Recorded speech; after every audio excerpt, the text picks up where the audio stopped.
안녕하세요 형님 누나들, 옆집 동생입니다. 간혹 제가 라이브나 남녀관계에 대한 영상에 이런 댓글들이 종종 달려요. 여자로 태어나면 남자랑 쉽게 만나고 연애도 남자보다 쉽게 하니까 좋겠다. 남자 입장에서 본다면 충분히 저도 할 수 있는 생각이라 생각합니다만, 여러분의 이런 환상을 깨기 위해 제가 있는 거겠죠. 물론 남자든 여자든 모두 각자의 고충이 있고 어느 쪽이 더 편하다 이런 것은 없습니다만, 다만 남자들은 잘 체감하기 힘든 여성들의 힘든 고통들을 여러분께 말씀드리려 합니다. 직접 제가 봤거나 들었거나 한 내용들이고요. 여기서는 남자의 군대 문제 혹은 여자의 생리나 임신에 대한 것들은 전부 배제하겠습니다. 연애를 많이 해서 좋다.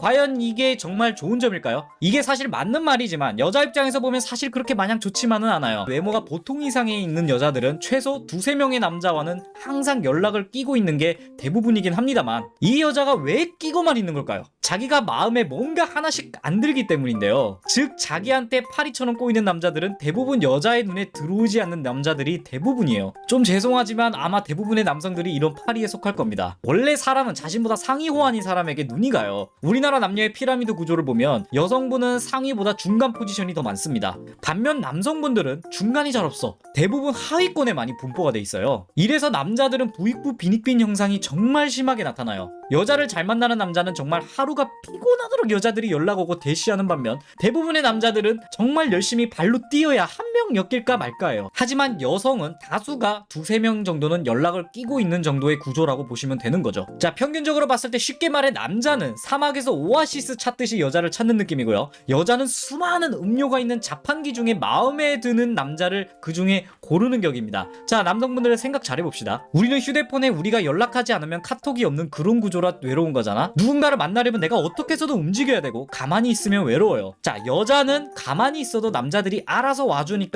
안 외로울 것이라고 생각하는데 이건 큰 착각입니다. 아까 말했듯 자발적으로 연락이 오는 남자들은 여자들 마음에 대부분 안 들 확률이 커요. 여기에서 여성분들은 귀찮음과 스트레스가 동반이 되는 거죠. 그리고 여자가 마음에 드는 남자는 그 여자에게 보통 관심이 잘 없어요. 왜냐면 상위권에 있는 남자거든 대부분이. 조금 적극적인 여성분은 그런 남자들에게도 대시도 하기도 합니다만, 여성분은 꼬이는 남자들을 상대하면서 동시에 자기가 원하는 남자에게 마음을 사고 싶어하는 외로움과 스트레스를 두 가지 다 가지고 있다고 보시면 돼요. 거기서 한 번씩 너무 외로우면 그 꼬이는 남자들 중에 그나마 괜찮은 남자를 한 번씩 만나보지만 역시 뒤에 오는 건 현타뿐이겠죠. 따라서 이런 연애에 있어서 여자가 덜 힘들 것이다. 이건 좀 여자 입장을 고려 안 해보고 하는 말이 아닐까 저는 생각을 해봅니다. 자, 두 번째는 바로 스토킹인데요. 남성분들은 밤에 어디 다닐 때 누군가 뒤에서 따라오고 스토킹을 당해보신 적이 있나요? 아마 거의 없을 겁니다. 하지만 생각보다 여성에게는 정말 비일비재하게 일어나요. 밤에 골목길 혼자 걸으면 진짜 뒤에 누가 따라온다니까. 여성분은 무서워서 일부러 다른 집을 들어가 자기 집 주소 알까봐. 제가 들은 일화인데요. 남자가 이렇게 말했다고 합니다. 오늘은 나 그냥 간다. 다음에 또 보자. 야, 여러분, 너 이거 상상만 해도 무섭지 않습니까? 그리고 한 여성이 카페에 앉아서 뭔가를 하고 있어. 그런데 생판 모르는 남자가 와서 저기요,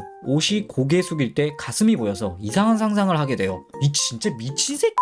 물론 이러는 남자는 모든 남성 중에 정말 일부지만, 이런 이상한 남자들이 정말 심심치 않게 여성분들에게 이러고 다닌다는 거예요. 진짜 남성분들 이걸 역으로 당한다고 우리 한번 생각해보세요. 우리가 평소에 아무렇지도 않게 길 가고 카페에서 여유롭게 있는데 상대가 나를 그런 식으로 바라보고 말을 하는 사람이 간간히 있다고 생각해봐. 역겹고 무섭지 않으십니까? 우리 남자들은 적어도 어디 가서 다른 사람한테 뭐 성적으로 수치스럽게 뭔가를 당하는 케이스가 극히 드물잖아요. 그리고 이건 제가 경험을 한 건데요. 어떤 여성분과 육교를 오르고 있었는데 웬 고등학생이 진짜 대놓고 제 옆에 있는 여성의 치마에 밑으로 사진을 찍더라고요. 저는 바로 그 고등학생 손목을 낚아채고 바로 경찰 불러서 조사를 받게 시켰습니다. 그때는 남자인 제가 옆에 있어서 이런 게 가능했지만, 여자가 이런 걸 당했을 때 심정이 어땠겠어요? 그리고 여자가 혼자 있을 때 현명하게 대처할 수 있는 사람이 몇이나 되겠어요? 얼마나 무섭고 불쾌합니까? 이런 낯선 사람으로부터의 스트레스가 그림자처럼 따라오는 게 여자의 삶일 수도 있다는 거죠. 남성 시청자들이 여자로 살면 편하고 좋을 것이다 라고 친 멘트에서 제가 떠올라서 만들어본 영상입니다. 그리고 당연히 여성 시청자분들 중에서도 남자로 살면 편하지 않을까 라고 생각하시는 분이 있지 않을까 싶어서 다음 편은 남자로 사는 게 과연 편할까 라는 주제로 찾아뵙도록 하겠습니다. 밸런스는 맞춰야지. 긴 영상 봐주셔서 너무 감사하고요. 이상 옆집 동생이었습니다.